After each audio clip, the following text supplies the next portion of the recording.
Welcome to Jung at Harp, episode number 170, What is Embodiment? I am Kathleen Wiley, and I am a Jungian Psychoanalyst, and I'm here with Deborah Henson-Conant, a mentor, a creative. We both play the harp, and that's why we call this Jung at Harp. We get together almost that we want to explore in relationship to creativity and creative expression. And we bring our different lenses as well as the I think Kathleen just disappeared, at least from my side. So I'll take over for a minute till she gets back. So we meet almost weekly with a question and to have a conversation with ourselves and also with you. And we look at it through the twin lenses of music and psychoanalysis, because I am a musician and I am a composer and a performer and also have an online school. And Kathleen is a Jungian psychoanalyst. And so we look at these questions through these twin lenses, and often we come with a question that one of us has that they want answered through conversation. Okay, are you back? Hi, Kathleen. We kind of lost you for a minute. I'm back. I just kept talking. Good, and I took over too. Just in case, yes, I went away. All right, good. So the opposite of embodiment. Right, disembodiment. So I was thinking that I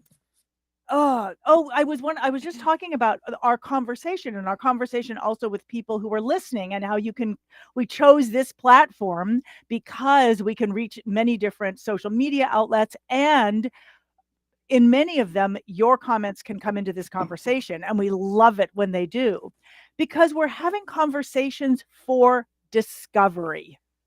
So, for example, today I proposed the question of what is embodiment, because I'm looking at the question in my own life of what is the DHC method. I know that there's some kind of method with which I teach, because the people in the Hip Harp Academy and the people that I coach are always telling me what I'm telling them and how it works, and as if it's a method that I had written down. And I really would love to have words for it so I can understand it and I can distinguish it, because it's simply what I naturally do. And I got a little hint about the embodiment aspect of it earlier this week. And so I just would love to talk to Kathleen about embodiment in general. And what's fascinating to me is your community is all about embodiment in a person's body, and mine basically is about embodiment together with an instrument.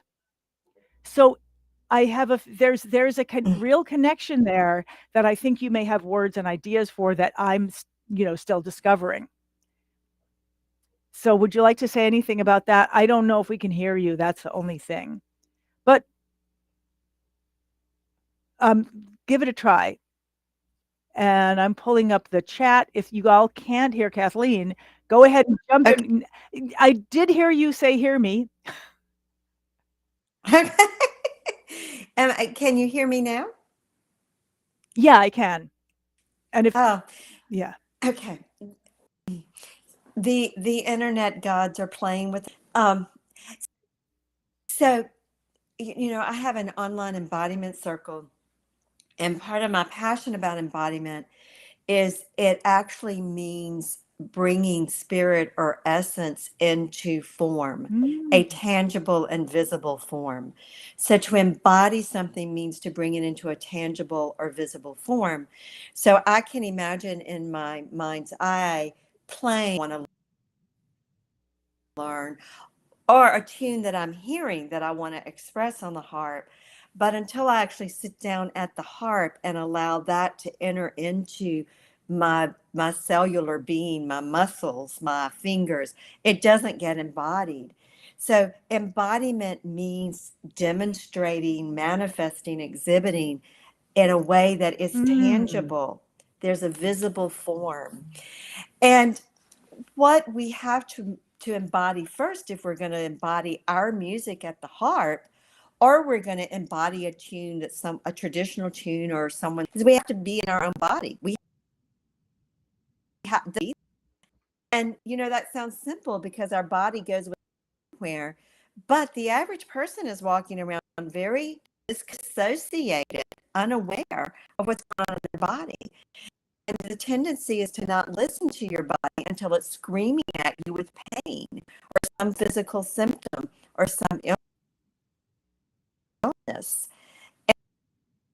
And, tune into what's going on in your body. I'm just going to recap what you said. Your spirit, your essence. You. She froze. Yeah, so I'm what you said got a little garbled on this end. So I just also wanted to say to anyone who's listening, because we are having a little bit of garbling today, just enjoy the discovery aspect of that. Just enjoy the fact that if you don't, if we're interrupting each other, or if you can't hear one of us, you can fill in, and what you discover might be something different than what we're discovering or saying, but it doesn't matter. We're still in discovery.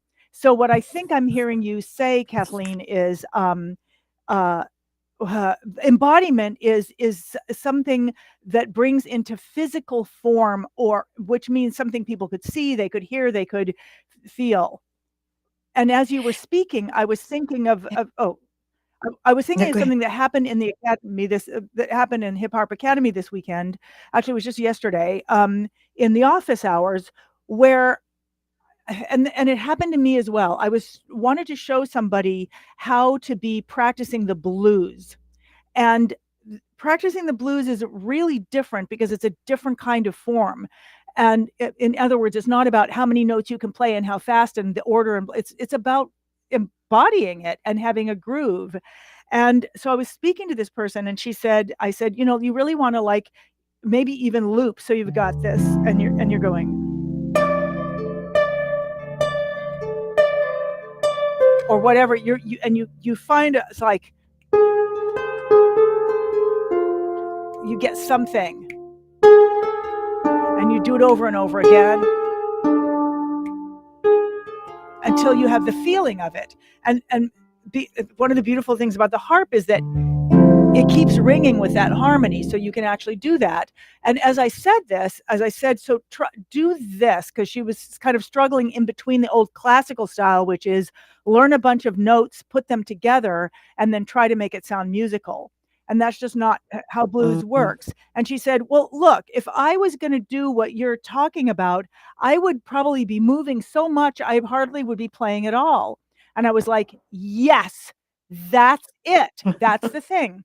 And I remember, and I could hear her disappointment, and I get it, because I remember early on, probably 30, 40 years ago, I worked with a lot of physical comedians and physical performers. And one of them said to me, can you just do this? I just want to see you do this. I just want to see you, like, play the note and let me see that note resonate. Let me see it with every part of your body, and let me see you find the next note, and let me see you play it. And I was like, I'm not going to do that. That's not music. That's not playing. And it took me decades to realize how satisfying that is for an audience, to actually get to see the music come out of the instrument, whereas I'm like, no, you're wrong. It's not enough music, but it's pure embodiment. And my teacher, my coach, Tony, would say, when you come onto the stage, can you just touch the harp so that we, the audience who doesn't have a harp in our hands, can can feel it through you. I do believe they were talking about embodiment, and I was resisting it because I was saying, no, no, no, no, no, that's not music.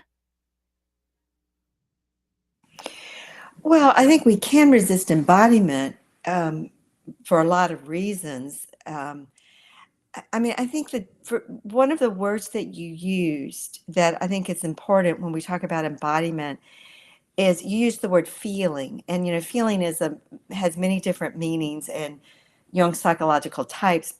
I believe creates just some confusion about that. So I'm going to use the term felt sense. And Eugene Ginlin from the University of Chicago coined that term with his method focusing, which is a method for connecting with your body sensation and beginning to open up to what the emotional, affective, and larger meaning of that sensation. If you pluck the string and pull your arm back and you are truly experiencing that in the moment and you have a felt sense yourself of that string and you're one with that music emanating, that's communicated to the audience. If it's a hollow, rehearsed action that in that moment you're just doing out of logic, it's a different experience for. So embodiment has something to do with the felt sense of the moment that you are having, that then automatically emanates out and other people feel that vibration. They feel that energetic felt sense. So this, I think, is part of key, because a lot of people want to embody a certain look, a certain image, and so they'll dress a certain way, they'll do makeup a certain way, they'll get a certain house. But what's really happening is they're like hollow face because it's not felt in the body. So embodiment has to do with that tangibility of the felt sense within oneself, within one's own nature. It's so fascinating what you're saying, in part because I know that, wow. So in my work with Tony Montanaro, so Tony Montanaro was the man that I went to. He's a mime. He didn't wear whiteface, and he talked a lot. But it was all about physical eloquence. And two of the things that he taught were to take on a physical attribute in order to discover the feeling with it, and mask work. And it's so interesting because I know that on the way to being able, and I think part of the reason this didn't work for me when he was asking me to do this is I was too afraid to actually feel that or enjoy my body or feel how it was in my body and what it meant to me. That felt so vulnerable because I was hiding behind all the notes. But it's also reminding me that when we did mask work, it was to actually put the mask on and then be able to physicalize, get movement into the rest of our body as well. So it's just really, I mean, you're reminding me of these things that I had forgotten about the journey to embodiment. Okay. So Victoria's entered the conversation and saying, I think we really need to believe in the thing we are feeling emotionally before we can express it physically. And that's so interesting. Like, what does it mean to believe? And I do also want to say that on the way to being able to embody something, at least for me as a musician, there is a huge amount of awkwardness. In other words, I'm gonna look bad and it's gonna be awkward and it's gonna be false. And the only way for me to get from feeling to actual expression is through looking stupid and bad. Oops, hello, Kathleen's gone for now. So for me, getting to that belief, I mean, I love this idea. We really need to believe the thing we're feeling emotionally. So what does that mean?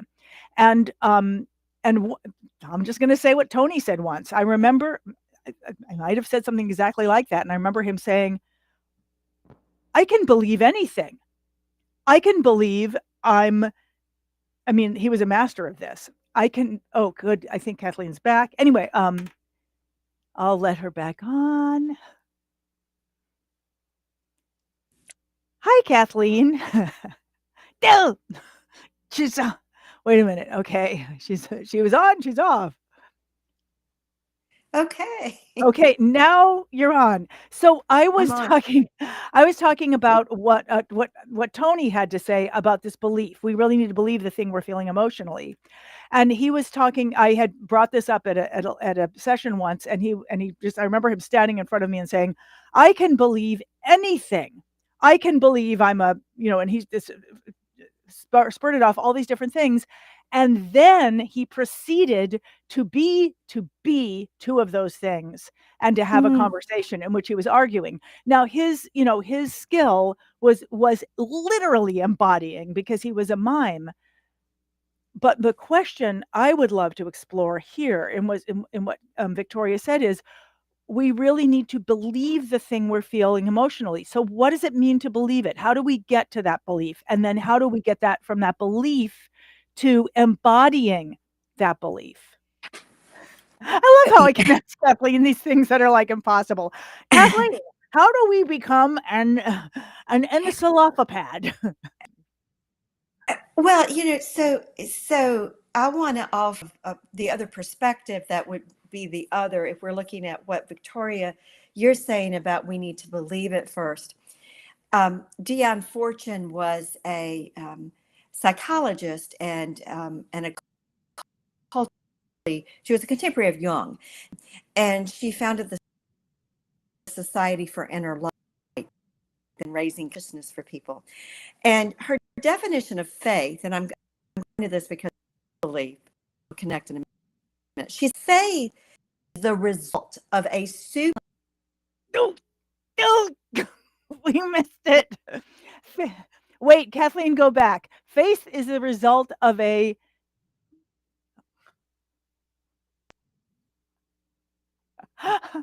I'm sorry, this is now high tension discovery.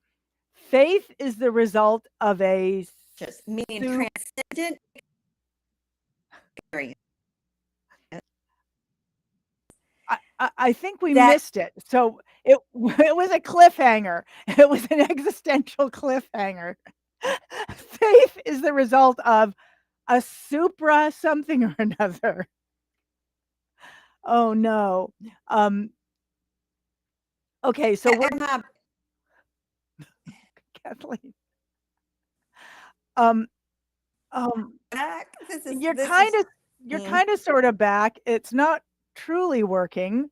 Okay, I think we have a window in which you can express. Faith is what? Is the result of a experience which cannot yet be translated in consciousness, but nonetheless which changes us forever. So we can start with the word and then connect with it emotionally and embodiment, or we can have an experience that words. We can't have a belief because of the felt sense of there. We can't explain it. We can't, but it's there. So one way to work is definitely with belief systems and how our attitudes and how we move towards things. But the other way is to surrender, and that even though we may not can explain it or chart it and work it down on paper, we can tap into it and sit at our heart. Okay, I love this, and this is bringing me back to the something else that Tony would have us do, which was to take on the position of an experience, or take on he would have us take on the position of laughter, and then allow laughter to come into our bodies through it, or take on the position of anger, just by setting our faces and our bodies in a certain way, and then to allow that anger to come in. So what I'm hearing you say, I think, is that we can either believe the thing and then we can express it emotionally, or we can go the other direction. We can express it physically and start to experience the belief and the emotionality, Believe it. or so we can come in any direction. And I know that that probably Victoria is. So for me, believing sometimes mean I experienced, and sometimes I just be able to imagine it. Okay, so what I'm hearing is we have so many ways into this thing of and I'm just going to call it musical expression, or creative expression. So an instrument allows us to have a creative expression in a certain way with a prosthetic. I mean, I think of it as a creative prosthetic. My fingers have no voice, but they do with the harp. Mhm. And as I touch the harp into sound, my fingers have sound, blah, blah, blah. And not blah, blah, blah, because it's profound. Oh, profound, blah, blah, blah. Um, but, um, but we can anyway, we can enter it in any way. I just want to see what else is Victoria's saying, because there's another message from her.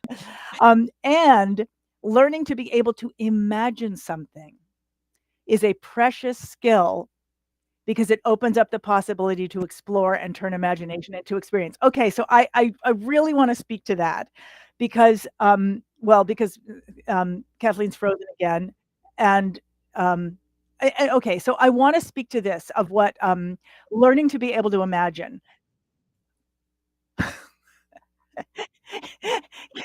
I don't know what it sounds like to everybody. I can tell you that right now Kathleen sounds like a monster that's waking up. So, but I really want to speak to this because when I was learning the harp as an adult, and but okay, I think that laugh was from earlier. When I was learning harp as an adult, when I was learning harp as an adult, I want to say that because I started when I was in my early 20s and I was very, very focused. I used the tools, I used, checklists, and I used metronome assiduously. And I would practice, practice, practice really hard in a very intense way. And then at the end of every practice session, I would play the piece I was learning complete from beginning to end without any of the right notes. So I would play, for example, if I was learning in Debussy dances, which I couldn't play, or let's say, yeah. So I was learning Debussy dances. First, I would practice very hard to get the notes. Then I would let go of that completely, and I would play the piece like this, like la la la la la la la la la la la la. So I'm playing through the entire piece with no appropriate notes, but it allowed me to be able to imagine. It was like me putting on that towel for a cape of a child who is imagining flying, was to imagine that I could play the piece, pretend that I could play the piece, and have the imaginary experience. And I feel like that's what I was talking to one of the members of the Academy about, is that to play blues, in a sense, the notes are irrelevant, but the feeling of it and the experience of it is what's important. So playing the same notes over and over again is just as much blues as playing different notes. I will now stop talking. Well, yeah, but imagination opens the door to possibilities. And I think that's really important to remember. And what Melinda is saying about, that reminds me of yoga, laughter yoga, where Okay. we use faux laughter to get our bodies to experience it as it were real. That reminds me of the 12-step slogan, fake it till you make it.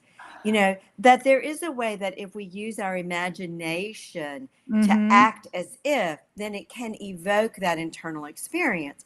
And part of what I teach in the embodiment circle is how do we start with find a way for that to move out? Because my work is all about your true self, your true essence coming out instead of having to find something from the outside to take in. So, but we're going in the same direction, which is authenticity, authentic creative expression of who you are in your felt experience. Yeah, and I think as you describe that, I think that that's exactly what I'm working to teach in the academy, especially Yes. because so often I'm working with people who have started the instrument later in life. They have this rich, oh my God, rich experience of life, and then they have this instrument, and they come in thinking, oh well, I'm going to learn to play the instrument, and I'm thinking, oh my God, you could use that instrument as a platform for expressing all this richness of your life up till now. And so Yeah. that's what I want. Yeah. That's interesting. I think what you just articulated seems important for the DHC method. Is this is not about teaching people to play the harp in the traditional sense of what teaching one to play an instrument means, but it is about freeing one to be self-expressed on the harp, Right. to be creative, to be creatively and musically self-expressed.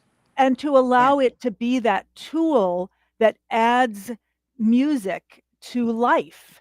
And I think this goes back to just being a child and like music, stories and music, that's life. That's life for me. You know, so Yeah. that's what I want to see and what I want to and help people to do. Uh, And you know, I'm I'm just aware looking of at, the time. Yeah, yeah, we're going to me have to too. stop. Well, but this is great. What do we have now to practice? Oh, we've got another Yeah. comment here from Victoria. Playing the piece with the wrong notes while wearing my cape and playing like I thought I would. This is a gateway to exploration. Yeah, a gateway to exploration, a gateway to discovery, and a gateway to discovering your way for. I mean, this is why I love it. There's an instrument because at first the instrument seems like a thing that people have to play a certain way. But as you play it, and it's funny to look at this instrument now because this is it's just completely redesigned from, what I was playing in the beginning. But that was the result of being able to find something new that's all about, who you are. So here's what I want to practice. There's a lot of places in my life where I don't want to put my cape on because I feel embarrassed, like in social media or even in business. I feel like I'm not, and I want to put my cape on there. I really do. I'm, if I'm asking people to do this as musicians, I want to have the courage to do it in the areas that are where I feel like a complete, like I don't, and just put my cape on. How about you, Kathleen? What? I love that. Well, yeah, I'm thinking about putting my cape on, meaning stepping forward, feeling like I've got the support, the backing that I need to actually be seen. So I'm going to take opportunities that I sometimes turn down and say no to be seen and step out and be seen. Yeah. Beautiful. Beautiful. And when you were Yeah. saying that, I was going back to the thing you said a minute ago about something about light that you were quoting somebody. And I realized that as we Mm-hmm. come out, um, we can imagine that we are being seen, but it's occurring to me that if we also are a light, that, sorry, if we are also a light, then as we allow ourselves to be seen, allow ourselves to discover what's in our imagination or however we do it, it is actually creating a light for others to be seen in That's, and to see themselves. that's right. And for them to see Yeah. themselves. Yeah. Yeah. Okay, I will take Yeah. that on for this week. And Victoria and Melinda and everybody else, thank you so much for being part of this conversation. We are just about to release the podcast of Jung at Harp. We're just getting it together, in which you will be able to actually listen to this on podcast, all the podcast widgets and stuff. So, Kathleen, will we be here again next week? Yes. See you next Okay, week. see you all next week. Thank you so much. Wait. We promised that we would say where people can find us. Go to jungatharp.com. That's Jung as in the brilliant psychologist. No, what is brilliant? What is he?